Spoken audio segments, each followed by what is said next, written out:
Kajian ilmiah.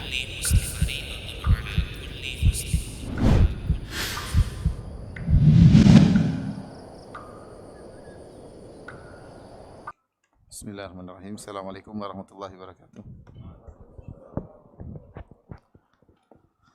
Alhamdulillahi ala ihsani wa syukru lahu ala taufiqihi wa amtinani. Asyhadu an la ilaha illallah wahdahu la syarika lahu ta'ziman li sya'nih wa asyhadu anna Muhammadan abduhu wa rasuluhu da'ila ridwanih.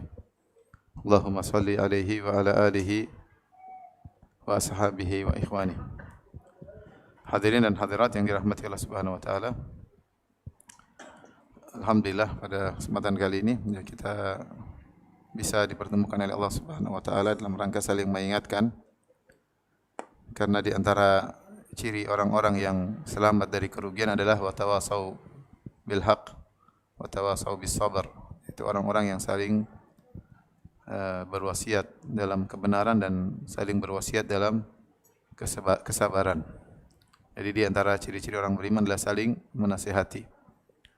Siap menasihati dan siap juga untuk dinasihati. Topik yang akan kita bahas pada kesempatan kali ini adalah tentang perumpamaan-perumpamaan seorang mukmin. Di antara metode syariat dalam menjelaskan iman dan takwa adalah dengan memberi perumpamaan-perumpamaan. Allah memberikan banyak perumpamaan dalam Al-Quran, perumpamaan banyak sekali dalam Al-Quran, demikian juga perumpamaan-perumpamaan yang dijelaskan oleh Nabi sallallahu alaihi wasallam. Dalam Al-Quran Allah sebutkan misalnya wadrib lahum mathalan rajulaini, ya, seperti dalam surat Al-Kahfi, ya. Kemudian juga wadrib lahum ashabal qaryati idh ja'ahal mursalun dalam surat Yasin, dan banyak sekali, ya. Daraballahu mathalal ladzina kafaru daraballahu mathalal ladzina amanu dalam surat At-Tahrim, ya. Intinya dalam surat Al-Baqarah, innallaha la yastahi ay yadriba mathalan ma ba'udah. Allah memberi perumpamaan dengan seperti seekor nyamuk, ya. Dalam surat Al-Hajj, ya ayuhan nasu duriba mathalun fastami'u lah. Innal ladzina tad'una min dunihi la yakhluqu dzubaban wa ijtama'u lah. Allah Subhanahu wa taala memberi perumpamaan dengan seekor lalat. Banyak Allah berikan perumpamaan-perumpamaan, ya. Wadrib lahum mathal hayatid dunya, dan banyak sekali dalam Al-Quran. Ini menunjukkan bahwasanya di antara metode syariat dalam menjelaskan perkara iman adalah dengan memberi perumpamaan. Kata Allah Subhanahu wa taala, wa tilkal amsalu nadribuha lin-nasi la'allahum yatafakkarun. Dan demikianlah perumpamaan-perumpamaan yang Allah berikan kepada manusia agar mereka berfikir, Banyak sekali, ya, tentang, bahkan buku ditulis tentang perumpamaan-perumpamaan dalam Al-Quran, ya. Demikianlah, ya, kami berikan perumpamaan-perumpamaan bagi manusia agar mereka berfikir. Dalam ayat yang lain, wa tilkal amsalu nadribuha lin-nasi wa ma yaqiluha illal alimun. Demikianlah perumpamaan-perumpamaan yang Allah berikan kepada manusia dan tidak ada yang bisa memikirkannya kecuali orang-orang alim. Ini isyarat bahwasanya perumpamaan-perumpamaan tersebut harus direnungkan, difikirkan, dan tidak ada yang bisa mengambil pemahaman yang kuat tentang perumpamaan-perumpamaan tersebut kecuali orang-orang alim. Pada kesempatan kali ini kita akan menyebutkan sebagian kecil dari perumpamaan-perumpamaan yang datang dalam beberapa hadis, ya, berkaitan tentang perumpamaan seorang mukmin. Tentu tidak kita sebutkan seluruhnya karena perumpamaan-perumpamaan yang dibuat oleh Nabi sallallahu alaihi wasallam tentang orang-orang beriman sangat banyak, ya. Seperti mungkin sering hadis kita dengar, misalnya al-mu'min lil mu'min kal bunyan yashuddu ba'dhum ba'dha. Seorang mukmin dengan mukmin yang lain seperti suatu bangunan yang kokoh, saling menguatkan satu dengan yang lain. Kita juga sering mendengar Rasulullah SAW bersabda, mathalul mu'minina fi tawaddihim wa ta'atufihim wa tarahumihim kamathalil jasadil wahid idza ishtaka minhu 'udhun tada'a lahu sa'irul jasadi bis sahri wal humma. Perumpamaan kaum mukminin dalam sifat saling mengasihi, saling menyayangi, saling mencintai seperti perumpamaan satu jasad. Jika salah seorang ada jasad yang sakit, maka jasad anggota yang lain akan merasa sakit dan tidak bisa tidur serta demam. Ini contoh perumpamaan tentang mukmin. Tapi pada kesempatan kali ini kita akan bahas perumpamaan yang mungkin jarang disebutkan. Di antaranya Rasulullah SAW bersabda tentang perumpamaan seorang mukmin dengan lebah. Rasulullah SAW bersabda dalam hadis yang diriwayatkan oleh Al-Imam Ahmad dalam Musnadnya dan disahihkan oleh Syekh Al-Albani rahimahullah dan sebelumnya oleh Syekh Ahmad Syakir rahimahullahu taala. Nabi SAW bersabda, "Walladzi nafsu Muhammadin biyadihi."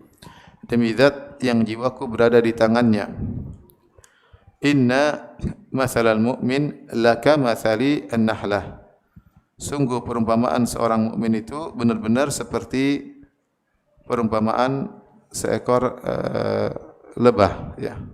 Akalat tayyiban, lebah itu makan yang baik-baik saja, wa wada'at tayyiban, dan dia tidak mengeluarkan, memproduksi kecuali yang baik-baik saja, wa waqa'at falam tuksir walam tufsid. Dan kalau dia singgah atau dia hinggap, dia tidak merusak dan dia tidak mematahkan. Saya ulangi, Rasulullah SAW bersabda, "Walladzi nafsu Muhammadin biyadihi." Demi zat yang jiwa Muhammad berada di tangannya. Inna mathalal mu'min, sungguhnya perumpamaan seorang mukmin, la kamathali an-nahlah. Sungguh-sungguh seperti perumpamaan seekor lebah. Akala tayyiban, dia tidak makan kecuali yang baik-baik. Wa wada'a tayyiban, dan dia tidak mengeluarkan kecuali yang baik-baik. Wa waqa'at, kalau dia singgah, falam tuksir walam tufsid, dia tidak merusak dan juga tidak mematahkan. Hadis ini Rasulullah SAW buka dengan bersumpah. Rasulullah SAW memberikan 3 penekanan. Pertama, Rasulullah bersumpah, "Walladzi nafsu Muhammadin biyadi." Demi zat yang jiwaku berada di tangannya. Rasulullah SAW tidak mengatakan sesuatu yang penting kalau Rasulullah SAW bersumpah, kecuali Rasulullah SAW menjelaskan sesuatu yang sangat penting. Ya, makanya Rasulullah SAW buka dengan sumpah. Tidak semua hadis-hadis Nabi SAW dibuka dengan sumpah. Ketika Nabi SAW membuka satu hadis, beliau dengan sumpah menunjukkan pentingnya pembicaraan tersebut. Terlebih lagi Rasulullah SAW, ini penekanan pertama. Rasulullah SAW memberi penekanan kedua dengan mengatakan, "Inna, sungguhnya, mathalal mu'min, sungguhnya perumpamaan seorang mukmin." Kemudian Rasulullah SAW memberi penekanan yang ketiga dengan lam taukid, "Laka mathali an-nahlah." Sungguh-sungguh benar-benar seperti perumpamaan lebah. Jadi Rasulullah SAW menekankan bicaraan ini agar kita dengar, agar kita berusaha memahami maknanya. Makanya Rasulullah SAW bersumpah, Rasulullah mengatakan inna, sungguhnya. Rasulullah SAW menggunakan lam taukid, sungguh-sungguh. Ya. Jadi demi Allah, benar-benar sungguh-sungguh perumpamaan seorang mukmin seperti seekor lebah. Ya. Taib, apa perumpamaan yang diberikan oleh Nabi SAW? Tentu tidak dari semua sisi lebah. Ya. Rasulullah tidak mengatakan entupnya seperti entup lebah, enggak. Rasulullah SAW menyebutkan perkara-perkara yang perlu direnungkan dari keindahan lebah tersebut. Di antaranya Rasulullah mengatakan, "Inna mathalal mu'min kamathalin nahlah akalat tayyiban." Perumpamaan seorang mukmin dengan seperti seekor lebah, akalat tayyiban. Dia tidak makan kecuali yang baik-baik saja. Lebah enggak ada makan yang buruk, dia cuma makan sari bunga. Jadi dia milah-milih, tidak semua dia makan. Tidak semua dia makan. Kemudian karena dia makan yang baik-baik, inputnya baik, maka outputnya hasilnya juga baik. Wada'at tayyiban, maka dia tidak mengeluarkan kecuali yang baik pula. Dia tidak keluar dari tubuhnya kecuali yang baik. Entah madu, entah royal jelly, ya, entah apa lagi, propolis, apa lagi satu? Polen, bipolin. Ada lagi yang lain? Ini 4 yang keluar dari lebah. Ya. Ada madunya, ada royal jelly-nya, ada propolis, ada bipolin. Ini semuanya bermanfaat. Makanya Allah Subhanahu wa taala sampai menyebut dalam Al-Qur'an, "Yakhruju min butuniha syarabun mukhtalifun alwanuhu fihi shifaa'un linnas." Keluar dari perut lebah, ya, sampai ada surat namanya surat An-Nahlah, dalam surat An-Nahlah surat lebah. Yakhruju min butuniha syarabun mukhtalifun alwanuhu, keluar dari perut lebah tersebut minuman yang bervariasi warnanya, fihi shifaa'un linnas, ada kesembuhan bagi manusia. Subhanallah, yang keluar baik. Kenapa? Karena yang dimakan yang baik-baik saja. Kemudian waqa'at falam tuksir walam tufsid. Lebah itu kalau singgah, dia lagi singgah di sebuah tangkai atau dahan, Bahkan dahan yang mungkin sudah tua, yang sudah mau rusak, mau patah, tapi kalau dia singgah pelan sehingga tidak mematahkan. Meskipun dia singgah sebentar, dia tidak mematahkan dahan tersebut atau tangkai tersebut sama sekali. Dia beraktivitas sambil mengisap sari bunga, kemudian dia mungkin sebentar berhenti di tangkai tersebut, namun tidak merusak, tidak mematahkan apalagi merusak. Inilah ciri-ciri lebah. Perumpamaan seorang mukmin seperti lebah, ya, yaitu seorang mukmin secara zahirnya kita mengambil perumpamaan secara zahir dan kita mengambil perumpamaan secara maknawi, baik secara hissi maupun maknawi, secara konkret maupun secara abstrak.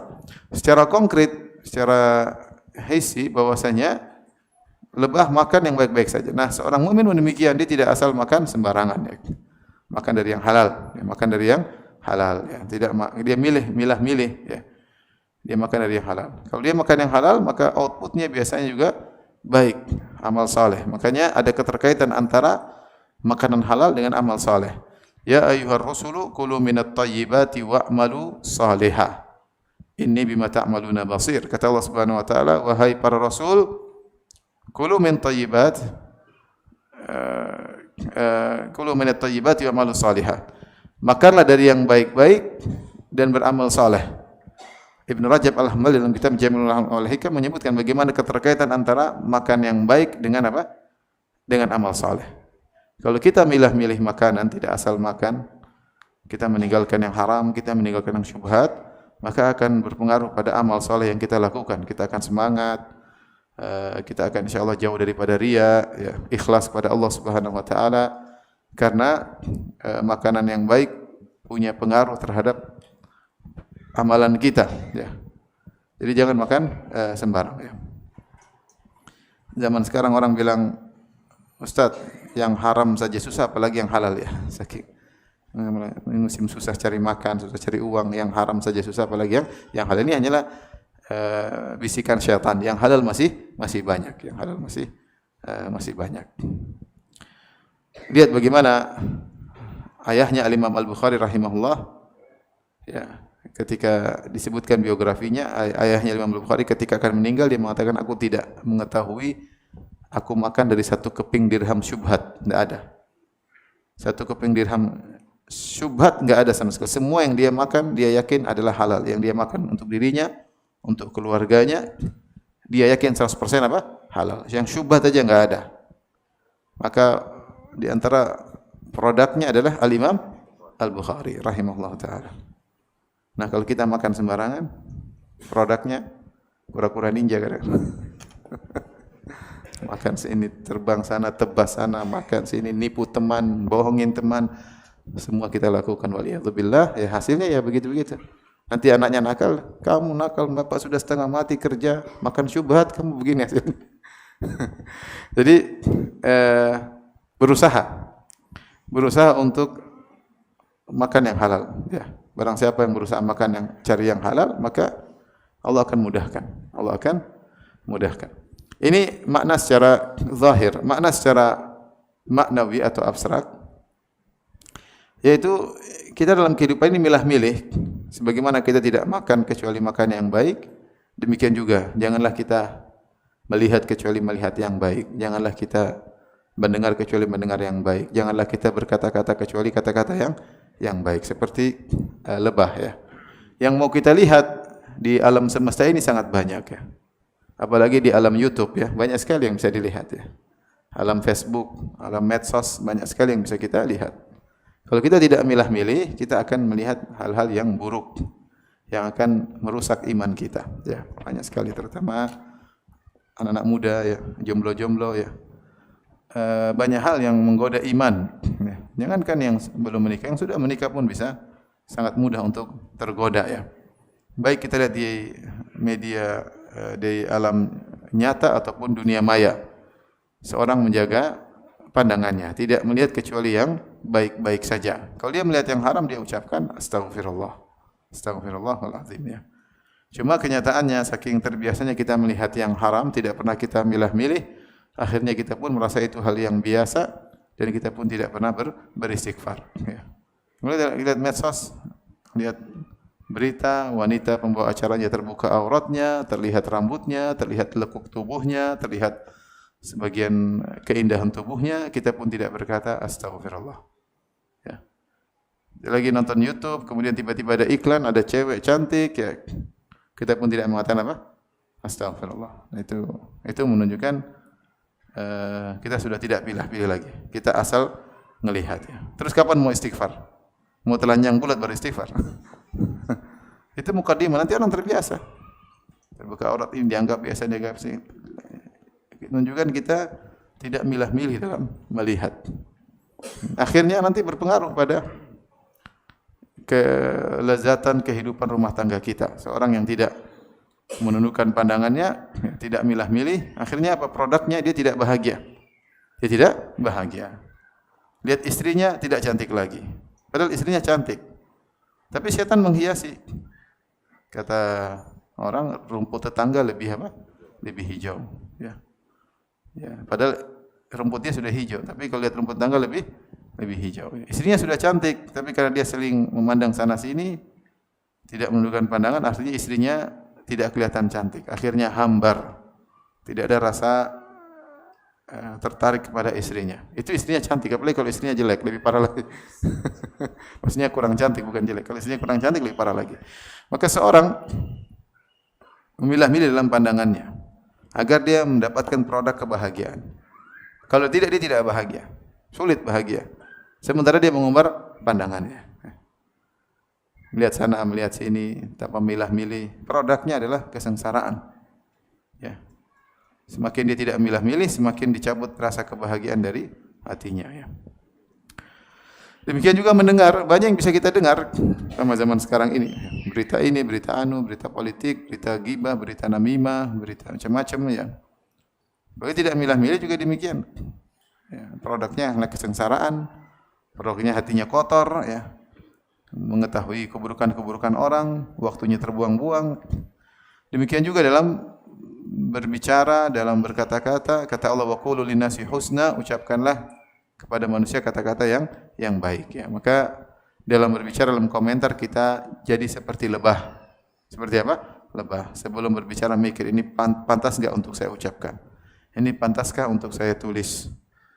Ya. Ini memberi mudarat atau maslahat? Ini menyakiti hati teman saya atau tidak? Ini harus kita renungkan sebelum kita berbicara. Jangan asal ceplas-ceplos semua yang ada di hati kita keluarkan, enggak. Itu bukan sifat lebah. Dia milah-milih. Dia milah-milih. Nah, antum juga ketika berbicara, ya, milah-milih. Ketika mau status, update status juga milah-milih. Jangan semua yang lewat distatuskan, ya. Ya. Jangan semua yang lewat distatuskan, dijadikan komentar. Pilih-pilih agar produk dari sikap selektif kita itu bermanfaat. Inilah kira-kira makna dari akala tayyiban wa wadha tayyiban. Lebah itu tidak makan kecuali yang baik, maka dia tidak memproduksi kecuali yang baik pula. Saya ingin tanya, ada yang sini pakar lebah? Ada? Lebah itu buang hajat atau tidak? Tidak tahu. Sama, saya juga tidak tahu. Ya. Baik, kemudian kata Rasulullah SAW, waqa'at falam tufsid walam tuksir. Lebah itu kalau singgah, dia tidak merusak dan dia tidak mematahkan. Demikian juga seorang mukmin dalam menjalankan aktivitasnya, jangan sampai dia merusak apalagi mematahkan. Dia menjalankan segala aktivitas dengan tenang. Kehidupan kita ini ada, kita perlu usaha, perlu bekerja. Lebah bekerja. Dia terbang ke sana kemari, dia ambil sari bunga, namun dia tidak mematahkan apa? Tidak mematahkan dahan tersebut. Kalau dia singgah tidak mematahkan. Nah, dimanapun kita singgah, dimanapun kita mampir, jangan bikin masalah, ya. Jangan bikin masalah, ya. Seorang bersikap dengan tenang, jangan merepotkan orang, jangan mematahkan hati orang, ya. Lihat seperti hadis Nabi sallallahu alaihi wasallam, "Hala ukhbirukum biman tahrumu alaihi nar au yahrumu ala nar." Maukah aku kabarkan kepada kalian tentang orang yang neraka haram untuk menyentuhnya dan dia juga haram untuk masuk neraka. Kullu layyinin hayyinin qaribin sahal atau kama qala Nabi sallallahu alaihi wasallam.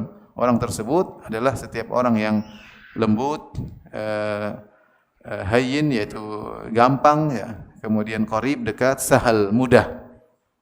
Itu orang, maksudnya orang ini dekat dengan orang lain mudah. Kata kullu hayyinin layyin qaribin sahal. Ini semua kalau bahasa Arabnya hayyin ya mudah, gampang, layyin lembut, qarib dekat, sahal gampang, mudah. Jadi orang ini tidak merusak di mana-mana, gampangan, tidak mematahkan, tidak merusak ya. Kita ini dalam kehidupan kita banyak beraktivitas. Kita beraktivitas dalam rumah tangga kita, dengan istri kita, dengan anak kita. Jangan rusak mereka, jangan patahkan mereka. Berucap yang baik, mensikapi yang baik, jawab WA yang baik ya. Jangan asal menyerang ya. Tenang aja, santai ya. Hidup seperti itu. Mereka ingin kita dekat dengan mereka, anak-anak merasa tenang kalau kita ada di mereka ya, tidak menyakiti hati mereka, tidak menghantam mereka, tidak menghancurkan mereka. Dimanapun kita, di kantor juga demikian. Bukan menyulitkan. Jangan jadi bapak-bapak yang menyulitkan, jadi suami-suami yang menyulitkan, jadi tamu-tamu yang menyulitkan, jadi teman-teman yang memberatkan. Jadi teman memberatkan, sehingga temannya tidak betah berteman dengan dia. Kamu kan teman, memang teman sejati kalau ditekan terus, merepotkan. Kamu kan teman, udah kita nggak usah berteman aja, teman banyak nuntut ya. Jadi merepotkan orang. Jadi tamu juga begitu, merepotkan tuan rumah. Datang, mana makan malamnya? Sudah jam berapa ini? Mana belum tiba? Cuma ini saja, undang saya jauh-jauh cuma makan ini. Jadi merepotkan. Itu namanya merusak dan mematahkan hati tuan rumah, ya, merusak ekonominya. Jadi di mana-mana santai menjalin dengan apa? Tenang. Dalam masalah kita dalam grup, gitu. Ada masalah keluar baik-baik. Kalau masalah tidak usah. Kalian memang grup brengsek, tidak usah begitu. Ya, tidak usah begitu. Jadi orang kullu hayyin layyin qaribin sahal. Orang yang lembut, gampangan, dekat, sehingga orang tenteram. Kalau antum enggak ada, dicari-cari, mana si fulan? Kurang ramai kalau enggak ada dia, Masya Allah. Ini orang yang Insya Allah diharapkan masuk apa? Neraka. Dan haram untuk masuk neraka. Tapi kalau antum tidak ada, alhamdulillah dia tidak datang. Alhamdulillah. Waduh, kalau dia datang repot. Kalau dia datang semua deg-degan. Waduh, datang. Ini aduh repot seperti ini. Kata Nabi sallallahu alaihi wasallam, "Inna syarran nasi manzilatan yaumil qiyamah man tarakahun nas atau man wada'ahun nas ittiqa'a fuhsyi." Orang yang paling buruk kedudukannya pada hari kiamat di sisi Allah adalah yang ditinggalkan masyarakat gara-gara lisannya yang buruk. Jadi jadilah seperti lebah. Ya. Jadi Rasulullah mengatakan, "Inna matsalal mu'min," sungguhnya perumpamaan mukmin yang sejati seperti apa? Seperti lebah. Baik. Kita sama-sama belajar menjadi lebah ya. Jadi pilih yang baik-baik ya. Lihat yang baik-baik, selektif dalam apa yang lihat, apa yang kita dengar. Kalau ada yang buruk kita jauhi ya. Kalau yang haram kita tinggalkan ya. Jangan seperti lalat. Ya, mencari yang buruk-buruk, yang borok-borok, yang busuk-busuk. Kata seorang penyair, "Inna syarrul wara bi uyubin nasi mustaghilu mislu dzubabin yura'i mautinal ilali." Seburuk-buruk orang adalah yang sibuk dengan aib-aib orang lain, seperti lalat yang hanya singgah di tempat-tempat yang buruk ya, tempat-tempat kotor ya. Jadilah antum seperti lebah ya. Tapi ini perumpamaan pertama yang saya sampaikan pada kesempatan kali ini. Kita lanjutkan perumpamaan yang kedua, perumpamaan yang ma'ruf yang sering disampaikan, kita dengar ceramah tentang hal ini, yaitu dalam Sahih Bukhari, dalam Sahih Muslim dan yang lainnya, perumpamaan seorang mukmin dengan korma, dengan pohon korma. Rasulullah SAW pernah suatu hari bersama para sahabat, ada sahabat-sahabat senior, ada Abu Bakar, ada Umar radhiyallahu ta'ala anhum, dan di antaranya ada Ibnu Umar. Ibnu Umar masih kecil ketika itu, masih sangat junior. Tiba-tiba Rasulullah SAW utiya bi jummar. Rasulullah SAW didatangkan jummar. Jummar adalah jantung korma ya. Kalau korma ada batang kormanya, paling atas, paling ujungnya. Kalau dibolongin, batangnya itu enak, putih dan manis. Disebut dengan jummar. Kalau sudah dibolongin berarti korma itu mati. Berarti korma itu mati. Biasanya makanya tidak diambil jumar kecuali korma yang sudah dimatikan, ditebang untuk dimanfaatkan, di ujung atasnya dibolongin, diambil jumar. Ya. Saya baru sekali makan jumar ketika kebetulan berkunjung di rumah Syekh Abdul Razak hafizahullah taala. Beliau bawa jumar dari kebun kormanya, kemudian beliau potong-potong, kita makan ketika itu. Ya putih, agak manis-manis ya, enak ya. Rasulullah SAW sedang makan jumar, kemudian Rasulullah SAW kasih teka-teki kepada para sahabat. Inna minasyajari la syajaratan, inna minasyajari syajaratan lama barakatuha ka barakatil muslim. Hadithuni ma hiya. Sungguhnya pohon-pohon banyak, di antara pohon-pohon tersebut ada sebuah pohon yang keberkahannya seperti keberkahan seorang muslim. Kabarkanlah kepadaku pohon apakah itu? Kabarkanlah kepadaku pohon apakah itu? Dalam riwayat yang lain Rasulullah SAW menjelaskan sifatnya, la tahutu waraquha. Sifat pohon tersebut, daun-daunnya tidak pernah berguguran. Para sahabat ketika dikasih teka-teki, fadhahaban nasu ila syajaril bawadi. Rasulullah SAW beri teka-teki, ini metode pengajaran Nabi. Pertanyaan, jawab, tapi agar mereka perhatian dan ada manfaatnya. Kata Ibnu Umar radhiyallahu anhu, fadhahaban nasu ila syajaril bawadi. Maka orang-orang berfikir pohon yang dimaksud adalah pohon-pohon yang aneh-aneh yang ada di lembah-lembah. Pohon ini ya Rasulullah, pohon ini Rasulullah. Salah semua jawabannya. Kata Ibnu Umar, fawaqa'a fi nafsi annaha nakhlah. Terbetik dalam hatiku pohon tersebut adalah pohon korma. Padahal indikasi yang menunjukkan pohon korma sangat banyak. Di antaranya Nabi sedang makan jantung apa? Korma. Jadi jawaban terkadang depan mata, nyari kanan kiri. Cari ke sana kemari, ketemunya ternyata di sini. Jadi intinya Rasulullah SAW sedang makan jantung korma. Kata sahabat yang lain, benda pohon ini ya. Ternyata salah semua. Kata Ibnu Umar, fawaqa fi nafsi annaha nakhlah. Terbetik dalam hatiku itu pohon korma. Tetapi faraitu Abu Bakar wa Umar wa huma lam yatakallama. Di situ ada Abu Bakar dan Umar, aku lihat mereka hadir dan mereka tidak jawab, mereka diam aja. Fa idza ana asgharul qaum. Ternyata saya yang paling junior di situ. Ini adab. Ya. Adab. Ibnu Umar tahu jawabannya, cuma dia enggak enak. Jadi seorang punya sifat enggak enak ya, jangan punya sifat malu lah ya. Kemudian ada yang lebih tua ya kita biarin dia bicara ya. Kita diam dulu ya gitu. Nanti kalau dipersilahkan berbicara. Ini belum dipersilahkan sudah bicara. Orang lagi bicara kita potong pembicaraannya. Orang kadang ingin nunjukkan saya tahu ya. Ingin nunjukkan saya tahu ya. Ya. Oleh karenanya ketika Ibnu Umar melihat ada orang-orang tua yang hadir tidak menjawab, maka beliau pun tidak jawab. Kemudian Rasulullah SAW kabarkan bahwasanya innaha nakhlah, ketahuilah dia adalah pohon korma. Berarti di sini Nabi SAW menyamakan pohon nakhlah yaitu korma dengan seorang mukmin. Apa keberkahan pohon korma? Pohon korma keberkahannya adalah bermanfaat dari atas sampai ujung dahan sampai ujung akar, semuanya bermanfaat. Tidak ada satu bagian pun dari pohon korma yang dibuang, terutama di zaman Nabi SAW. Di Hijaz, di Mekah dan Madinah, pohon korma sangat bermanfaat. Digunakan untuk bikin rumah, untuk bikin tiang, kemudian untuk bikin tikar, untuk bikin bantal, ya macam-macam. Ya mereka gunakan untuk bikin tali. Belum lagi buahnya. Ya. Sampai Rasulullah SAW dulu juga pernah kalau berkhutbah bersandar kepada pohon batang korma. Intinya dia adalah pohon yang sangat bermanfaat ketika itu. Ya. Dan pohon tahan banting, musim ini musim tetap kuat ya. Makanya Allah sebutkan tentang pohon korma dalam Al-Quran.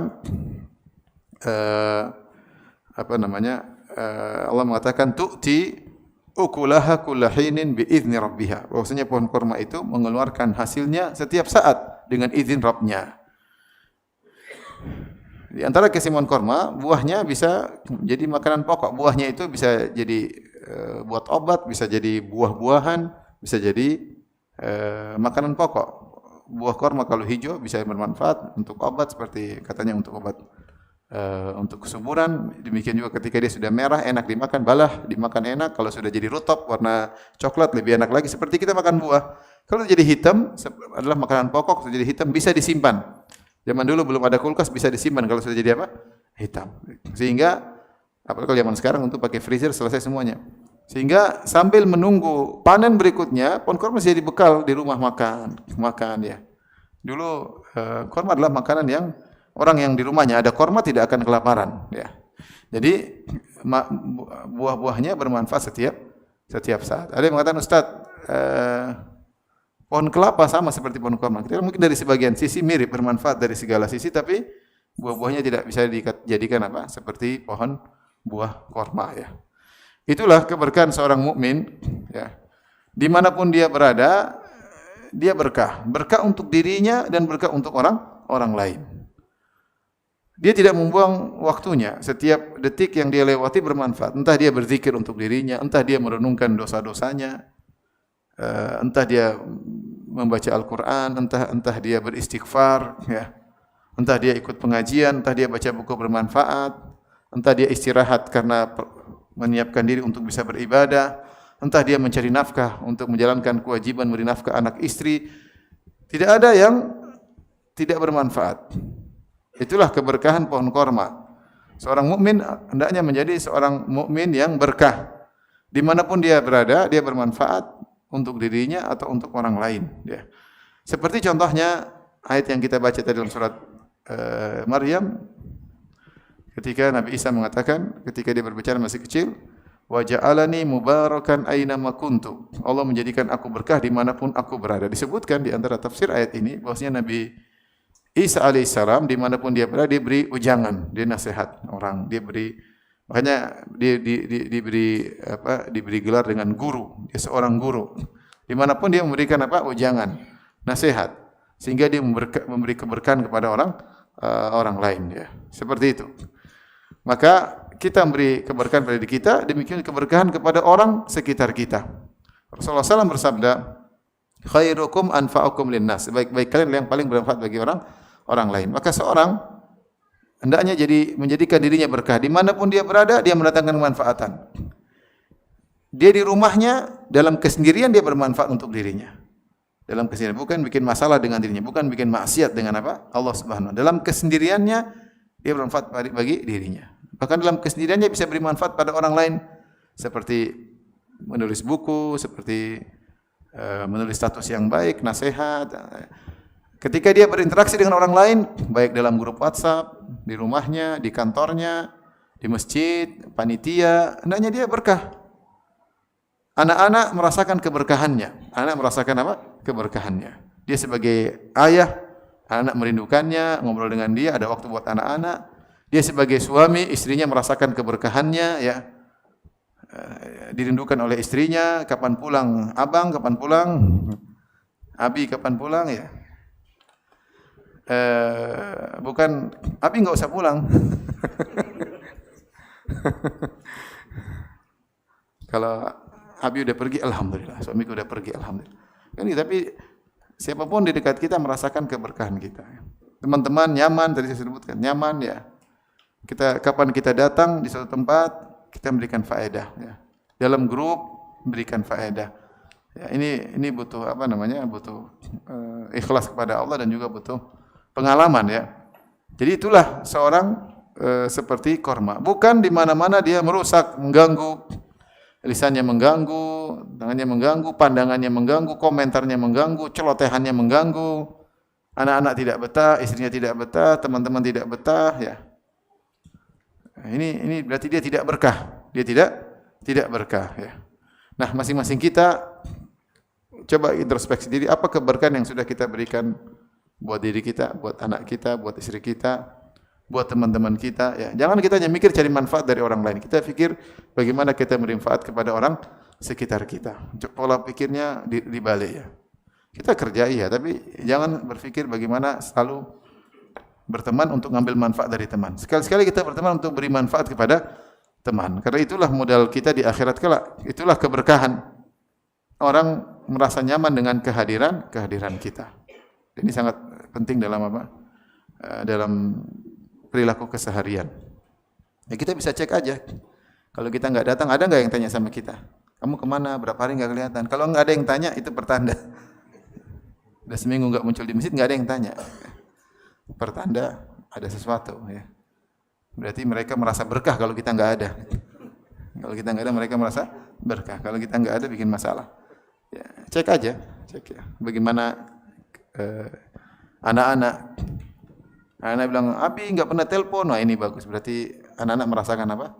Kebenaran kita. Istri juga gitu. Ngambek kalau kita enggak pernah telepon ya. Ngambek kalau bukan ngambek kalau enggak dikirim duit aja. Kalau enggak dikirim duit semua ngambek ya. Coba ngambek maksudnya kita udah kirim duit enggak telepon dia ngambek. Berarti dia butuh kehadiran kita. Dia butuh apa? Dia merasa ada keberkahan yang rasakan kalau dekat dengan kita, ya. Kalau dia bilang sudah enggak usah pulang aja itu. Tanda dia merasa berkah kalau kita enggak ada ya. Jadi ini harus kita praktekkan dalam kehidupan kita sehari-hari ya. Saya selalu ingat punya kawan di Jogja. Sudah lama bertahun saya tidak melihat dia ya. Bukan kawan dekat tapi kalau ketemu Masya Allah. Semua orang ketemu senang dengan dia. Melihat dia saja kita bahagia. Ya. Orangnya murah senyum. Tidak ada kesombongan sedikit pun terpancar dari matanya, enggak ada. Orang seperti ini biasanya disukai oleh banyak orang. Kapan kita enggak suka sama orang? Ketika kita lihat ada pancaran keangkuhan dari matanya, dari lisannya, dan itu kelihatan. Meskipun waliyadzubillah, meskipun kita sombong pun kita enggak suka orang sombong. Kita sombong, ini ada sombong saingan saya. Kita pun sombong enggak suka orang sombong ya. Tapi kalau ada orang itu enggak ada sedikit pun dia ngomong menyombongkan. Enggak pernah menyombongkan ilmunya, enggak pernah menyombongkan hartanya, tidak pernah menyombongkan nasabnya. Kelihatan orang sombong itu bagaimana kelihatan. Orang tidak sombong pun kelihatan. Nah, kalau orang dan itu ketika dia membuang seluruh egonya, orang senang sama dia. Orang merasa tentram melihat apa? Lihat dia. Melihat dia seperti ingat apa? Akhirat. Karena orang macam-macam ya. Ada yang kalau dilihat ingat akhirat, ada yang lihat ingat makanan, ada yang Tapi intinya, jadilah Anda berkah di mana Anda berada, memberi manfaatnya karena keberkahan secara bahasa punya khair al-katsir, ats-tsabit. Namanya keberkahan itu kebaikan yang banyak dan menetap. Sehingga dimanapun kita berada mendatangkan kebaikan. Kalau kita ciri-cirinya gitu, kalau dimanapun kita berada mendatangkan kebaikan, kalau kita keluar disayangkan, dicari-cari itu tanda kita adalah orang yang berkah dengan izin Allah Subhanahu wa taala. Di rumah mertua, di rumah sepupu, di mana-mana keberadaan kita menyenangkan mereka. Ini kita berusaha. Taib, sampai jam berapa kita? Jam berapa? Jam berapa?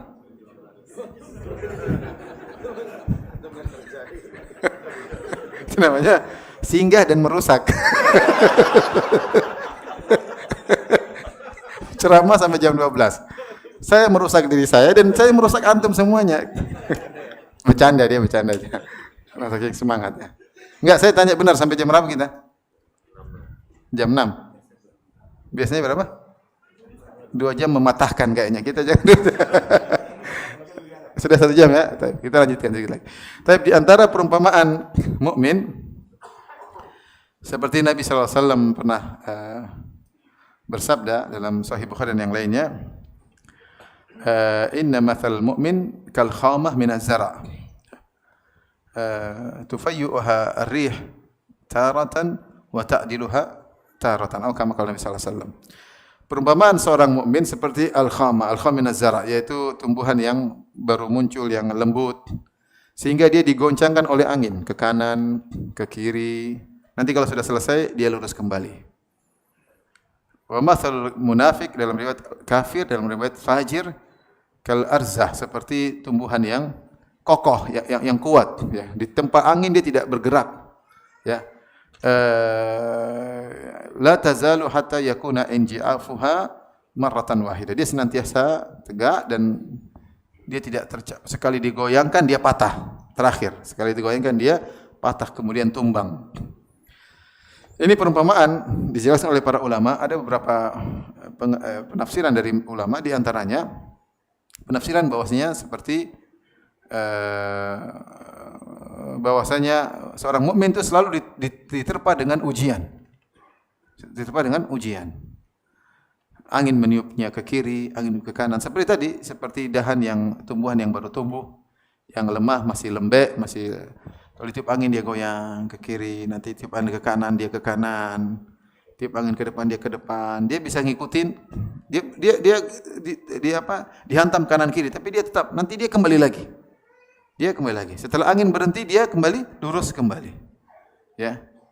Ini beda dengan orang kafir. Orang kafir kita lihat kenyataannya banyak orang kafir kayaknya enggak ada musibah apa-apa. Di Indonesia musibah melulu ya. Ya di antaranya menggugurkan dosa-dosa. Tapi kalau sudah selesai musibah dia apa? Tegar. Benar kita lihat musibah, kita pusing, kita stres, kita kembalikan kepada Allah, khawatir, sedih, bercampur. Ya.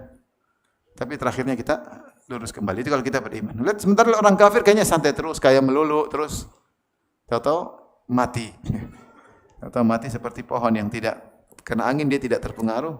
Hatta yakuna inji'afuha marratan wahid. Kemudian dia tercungkil sekali aja langsung tumbang. Dan itu seperti hadis Nabi SAW misalnya, Rasulullah SAW bersabda, "Idza arada Allahu bi 'abdi khairan ajjala lahu al-'uqubata fid dunya." Kalau Allah menghendaki kebaikan bagi seorang hamba, Allah segerakan hukumannya di dunia. Wa idza arada bi 'abdihi syarra, kalau dia menghendaki, Allah menghendaki keburukan bagi seorang hamba, jika Allah menghendaki keburukan seorang hamba, maka Allah tunda hukumannya hatta yuwaffiyahu yaumal qiyamah, sampai Allah penuhi hukumannya pada hari kiamat kelak.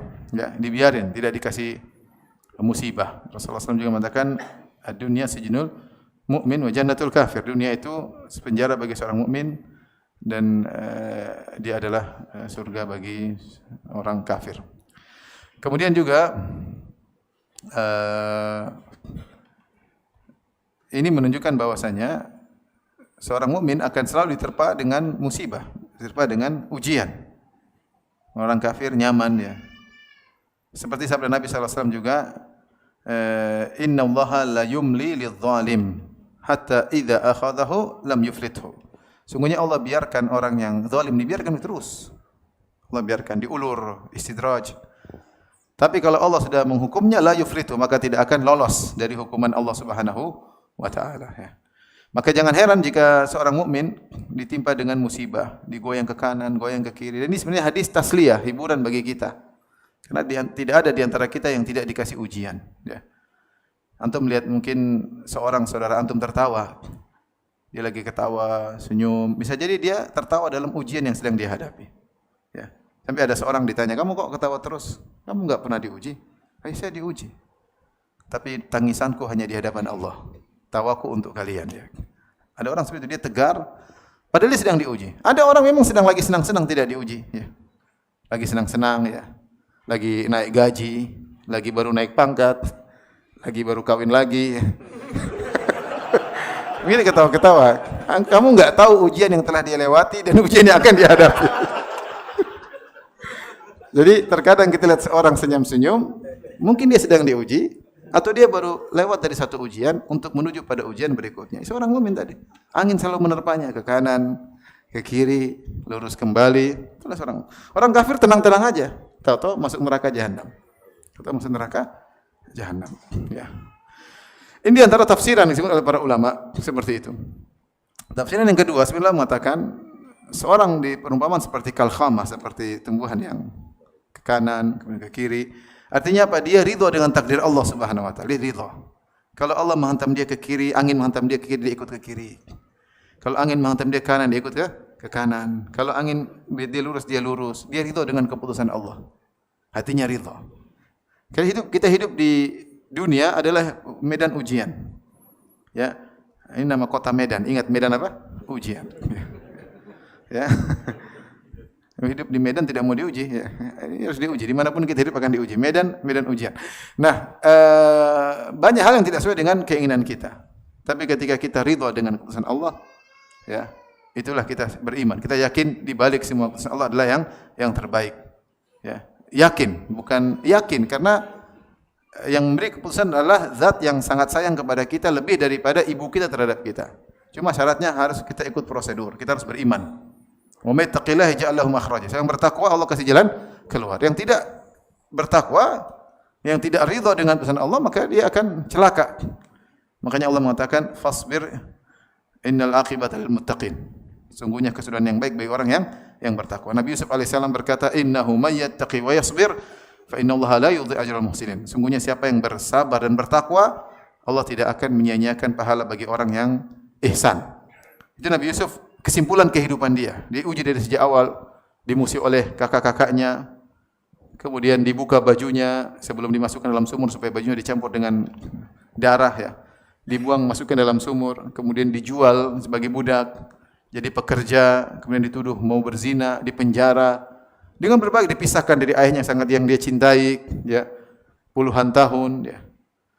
Namun setiap dia menghadapi ujian, dia berbuat ihsan. Ihsan apa? Dia yakin Allah sedang melihatnya. Dia yakin Allah sedang menilainya. Dia husnudzan kepada Allah Subhanahu wa taala dalam setiap ujian yang dia hadapi. Intinya kemudian dia menjadi seorang yang hebat, seorang dihormati, memberi manfaat kepada keluarganya, dibawa dari Palestina menuju ke Mesir, diberi penghargaan oleh raja ketika itu, dan yang lainnya. Dia mengatakan kesimpulan kehidupannya, innahu may yattaqi wa yasbir fa innallaha la yudhi'u ajral muhsinin. Siapa yang bertakwa, bersabar, syaratnya dua, bertakwa dan bersabar. Sebagian orang bertakwa ya ke masjid tapi tidak bersabar, pulang ngomel-ngomel melulu. Sebagian orang bersabar tapi tidak bertakwa, tidak salat malam, tidak berdoa kepada Allah. Tidak, harus digabungkan dua-duanya. Innahu may yattaqi wa yasbir. Kemudian ketika menghadapi harus ihsan. Fa innallaha la yudhi'u ajral muhsinin. Dalam musibah pun yang Anda hadapi, Anda yakin Allah sedang melihat saya. Ini ujian dari Allah. Allah tahu kadar yang pas buat saya. Allah tidak akan berikan kadar di luar kemampuan kita. Allah kadar, Allah tahu apa yang saya. Tinggal kita ikut prosedur. SOP-nya gimana? Berdoa kepada Allah, serahkan seluruh urusan kepada Allah. Jangan bersandar dengan kemampuan kita sedikit pun. Jangan mentang-mentang saya orang kaya, jangan mentang-mentang saya doktor, jangan mentang-mentang karena ini, karena anu, enggak. Semua serahkan kepada Allah Subhanahu wa taala. Nah, itulah tadi seorang mukmin terpa dengan angin, ke kanan dia ke kanan, ke kiri kiri, tapi kemudian dia tenang. Adapun orang mukmin, orang kafir, orang fasik, orang munafik, orang fajir, dia tidak mau bergeming. Apa yang Allah berikan ujian, dia protes. Dia protes. Enggak mau, enggak setuju. Apa yang Allah kasih enggak setuju, apa yang dia tidak setuju. Itu bukan sifat seorang mukmin. Baik, sudah 3. Masih ada lagi? Sudah ya? Cukup ya? Biar enggak patah dan tidak rusak. Tapi demikian saja kajian kita, insyaallah bisa sampaikan. Insyaallah kita bertemu di kesempatan yang lain lagi. Kurang lebih saya mohon maaf. Wabillahi taufiq wal hidayah. Assalamualaikum warahmatullahi wabarakatuh. Subhanakallah bihamdika.